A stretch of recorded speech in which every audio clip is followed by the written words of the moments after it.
This is the New Year's dance. It's supposed to bring good luck and prosperity. Whatever that word means. Prosperity, the state of being prosperous. Wow. Thank you, that was so helpful. Happy New Year, welcome back to the Jeejay channel, or welcome to the Jeejay channel if you're new here. And Garrett, have you noticed, ooh, I almost tripped. Have you noticed anything different today? Stop. You can see my shelf more, which is really cool. I like that. See Nick Wilde right there? And yes, that is a Pokemon card thumbtacked onto my wall. It's worthless. I am fascinated with food horror. You might know this because my previous video was also about a food horror topic. But yeah, that was a month ago. I haven't uploaded in a month because seasonal depression got me, baby. But anyway, I covered food recalls, and I was thinking, what could the next food horror related video be about? I was driving on the road one day. Yes, I can drive. Watch out, everybody. And I couldn't help but notice all of these fast food and takeaway restaurants I was driving by on the main road. And as I noticed how many takeout restaurants there were, that led me to an epiphany. Takeout horror. That's our next big hit, Garrett. Give me takeout! Here's the deal. I picked out 4 bizarre incidents revolving around takeout restaurants. And I'll tell you what, by Gordon Ramsay, I promise, well, actually, I don't want to make any false promises, but I can guarantee to a certain degree that you probably have never heard any of these before, except for maybe one, which I'm saving for last. Hands red from smacking my leg. I did like 5 different takes of that.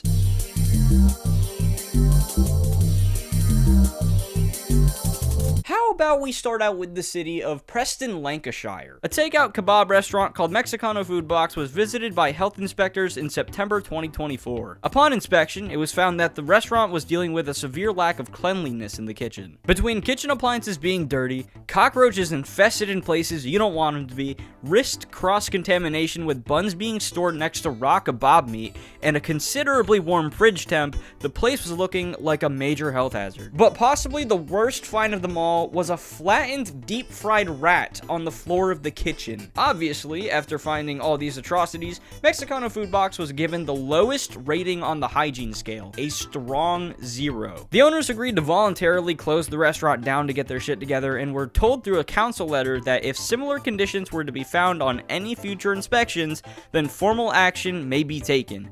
As of 2025, the restaurant remains permanently closed. Despite the restaurant's disgusting findings, it surprisingly had a decent 4.2 star rating, with only a few bad reviews of people claiming to get sick from eating there. We've all seen kitchen nightmares, right? And I even brought it up in my previous video a little bit. You never really know what's going on behind the kitchen, and sometimes you might not even want to know. I mean, with the amount of just putrid restaurants that Gordon Ramsay manages to find. Actually, that brings up a new question that I have. How does Gordon Ramsay get those restaurants on Kitchen Nightmares? How does that work? Do people put their shitty restaurant on an application to be on TV or something as like a self-humiliation ritual? Or I wonder if Gordon Ramsay just like finds the lowest rated restaurants online, gives them a call and says, hey, heard your restaurant's really shitty.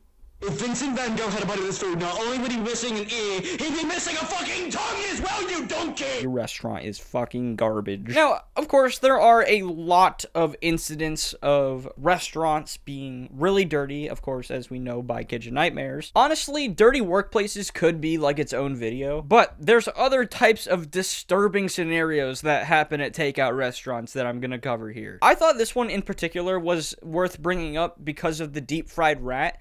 You don't see that every time you go out to dine. But wait, before we move on, I have a question for you. Come here. Would you eat a properly prepared deep-fried rat? I think it would depend on where the rat comes from. I'm not really trying to eat a New York subway rat. I feel like that's kind of gross. But I would much rather eat like a barn rat, right? Like a rat you find in like a barn or something like that. And I feel a lot more comfortable knowing that I'm eating a deep-fried rat that ate like insects in the hay or something like that compared to a New York rat that ate shit off of somebody's shoe. I don't know. Anyway. Have you ever wondered what happens when a restaurant gets unexpectedly shut down?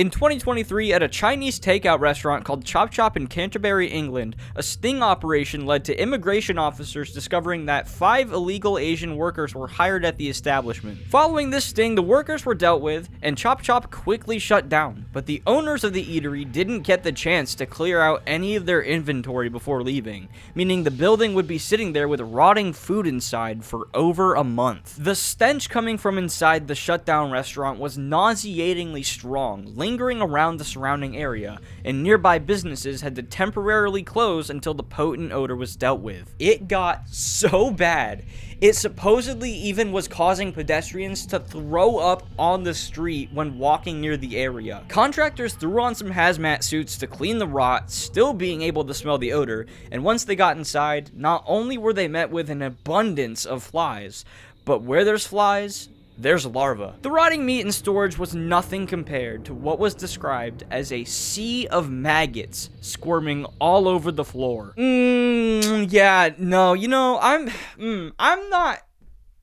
don't like maggots. I wouldn't say I have a phobia of maggots, but I get really uncomfortable when I see them. Like, they kind of invoke my fight or flight response. Not that they're gonna, like, attack me or anything. It's just, they're gross. I'm the same way with certain types of fungus, too. Especially, like, the fuzzy fungus. Garrett, question. You're a goat. I'm sure you eat trash all the time. I could only assume. Do you eat the fuzzy fungus that you find in the trash? And on top of that, do you also eat the maggots that you find in the trash as, like, a little sprinkle to the fuzzy fungus as like a topping? Well, I don't know. I've seen the trash scattered all over the floor before. It's either the cat or you, and sometimes, Garrett, I got totally off track. Where was I? Oh, right, yeah. They found a sea of maggots. Put that video up again, in case you forgot what it looked like. The cleaning job for Chop Chop took 2 days to complete, and one of the cleaners referred to it as the worst job he's ever had to do in 11 years. Even after cleaning the establishment, the stench still lingered from neighboring buildings. Now, here's a little twist to end this segment here. It appears the restaurant has since been reopened, and you can eat there as of today. As of January 2026. Now, in all fairness, though, the maggots weren't there when the restaurant was open. The only reason all of those maggots and stuff were there is because the restaurant was closed and they left their inventory behind. I feel like once a restaurant has a bad reputation, I just wouldn't want to eat there again. If it was just the illegal workers, like, I don't give a shit about that. I'm eating at that place. But the stench from the rotting meat and maggots has probably ruined any dining experience you'll get there. If the odor was still able to be smelled by the neighboring buildings even after cleanup,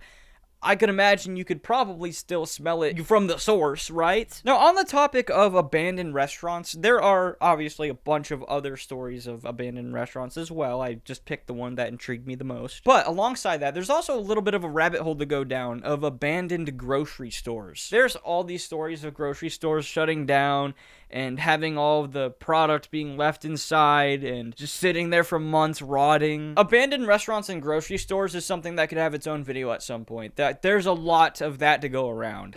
But we're gonna go ahead and move on to the next segment, which is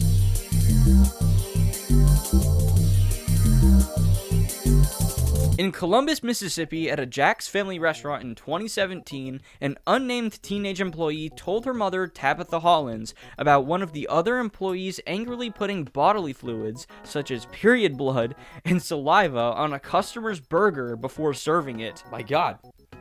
Okay. Tabitha claims her daughter was then wrongfully fired from the establishment for making false reports after they called Jack's corporate offices about the burger incident. Following this, Tabitha posted about her daughter's situation on Facebook, quickly going viral. In the post, she also included an audio recording between her daughter and the suspect employee, 19-year-old Sky Samuel, where Sky seemingly admits to contaminating the burger. Now, the post isn't on Facebook anymore, and I had to find it through the Wayback Machine, but unfortunately, I wasn't able to play the audio recording. I want everyone to know that I'm just gonna do a normal voice. I want everyone to know that Jackson Columbus is nasty.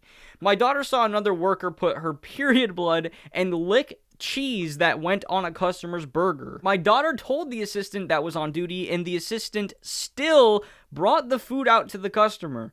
We called the store to try and talk to the general manager, and they wouldn't give her the numbers to get a hold of manager. Wait, whoa! Her daughter told the general, the manager, what? Hold on. The assistant still brought the food out to the customer, but that's fucked. Sorry, I know I wrote the script and stuff for this video, and I'm rereading it. It's really kicking in how weird, how bizarre this whole thing is. We called the store to try and talk to the general manager, and they wouldn't give her the numbers to get a hold of a manager. We then called corporate again, who did nothing. They called my daughter in today and told her she was to resign or quit. When she asked why they told her, because her family made false reports. Well, here's her false report. The girl is on recording telling my daughter they can't prove anything because they didn't have video. There's a poor woman walking around not knowing anything. Yeah, what am I reading right now? Oh my god. If you went to Jack's between 10 p.m. and 10:30 p.m. on 1/7/2017 and you ordered the Big Jack with a Sprite, you got more than ketchup. Due to how much attention the Facebook post got, investigations regarding the situation were opened by Jack's Restaurant and Mississippi's Department of Health. After the police contacted the suspect, Skye turned herself into the Columbus Police Department and was released on a $5,000 bond. She afterwards pleaded guilty in court, resulting in being sentenced to 5 years in the Mississippi Department of Corrections with 4 suspended and 4 years of post-release supervision. She only had to serve 1 year in prison. Skye Juliet Samuel is behind bars after another Jack's employee says she put bodily fluids on a customer's burger. A Facebook post by a resident says Samuel prepared and served a customer food after smearing blood from her period on it. I mean, the ketchup looks like, listen, I think this story honestly just goes to show, okay? Be nice to your fast food employees. They're working with your food. If you piss them off, they can get their revenge very quickly and easily. That's good stuff. Right? Not sponsored, by the way. Not sponsored, but that'd be a damn good sponsor if they were. I'll tell you what. Now, for the final takeout tale we have here today.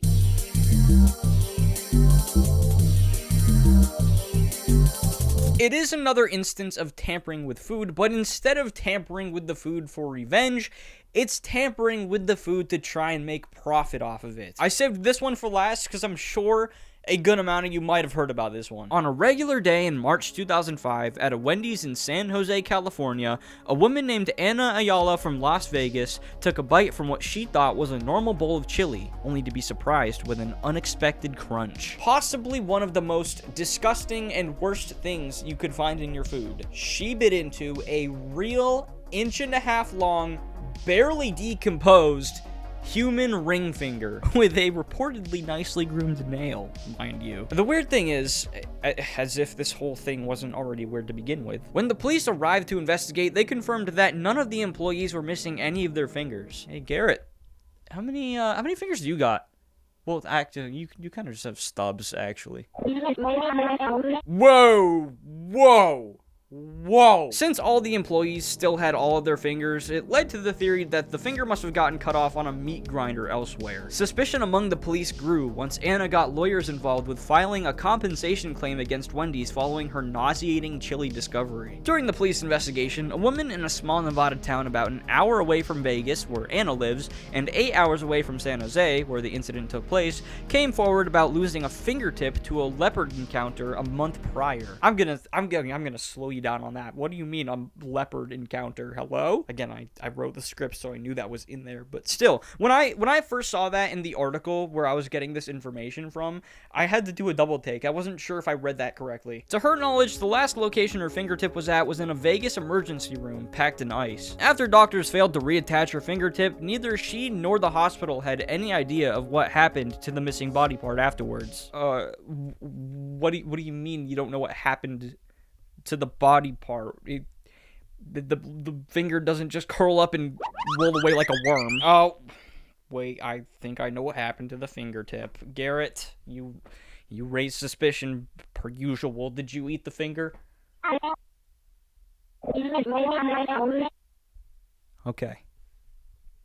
Wait, what? It became speculation that the fingertip could have somehow ended up in the Wendy's chili. However, after further investigation, it was confirmed that the lady's finger was not related to this event. That would be an odd case of circumstances, I must say. Hello, doctor. I seem to have lost my finger somehow to a leopard encounter. Don't question that, by the way. What do you mean it was in someone's chili in San Jose? As Wendy's started losing millions of dollars due to the reputation of the finger chili incident, desperation for a settlement to the case resulted in offering a reward for any information about the finger. After the offer was put out, the owner of the finger was identified as Anna's husband's construction coworker. It turns out he lost his finger in an industrial accident. Anna's husband, Jamie Placentia, then got a hold of his coworker's finger allegedly as a debt settlement. And then Anna, in an attempt to make some big bucks, then cooked the finger back at her home in Vegas. And during her San Jose trip to drop off her family, she planted the finger in her own chili at Wendy's. Finally cracking the case like a finger. Did you hear that? Finally cracking the case like a finger, Anna and her husband Jamie were both charged after pleading guilty and spent some years in prison, as well as being banned from the Wendy's establishment they caused such chaos at. Quite the story. You don't hear about that every day, Garrett. Takeaway restaurants really have quite a lot of drama going on, don't they? Obviously, lots and lots of weird things have happened at takeout restaurants. The tales I told you today are simply just the ones that I found the most interesting so far. Who knows, maybe we'll find even more crazier ones in the future. Maybe the craziest takeout story has yet to even happen. Garrett's gonna be the reason our local McDonald's shuts down because he puts cyanide in the patties. I shouldn't say that. Next time you get takeout or go through a drive-thru, be polite to the person serving you. And before you go to a restaurant, check the reviews online, because who knows, it could save you from potentially eating a deep-fried rat. Guys, please find me on social media. My link tree is in the description of this video. Leave a like and comment. Hype the video up. YouTube has a new hype feature. It's like the new trending tab type of thing, I guess. I don't know. Turn notifications on too. I forgot to mention that. That's really important. All that typical YouTuber junk, and hopefully I will see you in the next video, unless one of us unexpectedly dies to slipping on a puddle of maggots on the floor and hitting our head and knocking ourselves out. I don't know. That's a scenario that could happen. 100 kisses from the angels on my tummy. 100 kisses from my mommy when I'm crummy. 100 bubble